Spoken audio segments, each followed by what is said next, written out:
तो आज के दिन की शुरुआत करते हैं हम एक गिलास पानी से। पानी पीने के बाद मैं निकल जाता हूँ गाड़ी करने, और गाड़ी की जगह काफ़ी खूबसूरत थी।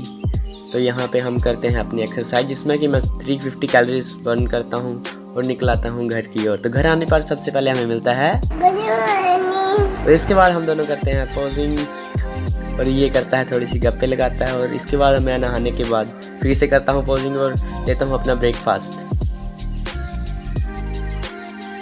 तो इस ब्रेकफास्ट को मैं और यूवी दोनों मिलकर एंजॉय करते हैं, लेकिन ये थोड़ा ज़्यादा खा गया तो मेरे को प्रोटीन थोड़ा कम मिला। फिर शाम होने पर मैं तैयार होता जिम की ओर, हम तीनों मिलकर जाते हैं जिम की ओर। तो जिम में आज हम लगाते हैं बैक और बाइसेप्स, जो कि काफ़ी अच्छे लगे। और घर आने के बाद मैं लेता हूँ अपना डिनर। तो इसी के साथ मिलते हैं आपको नेक्स्ट व्लॉग में।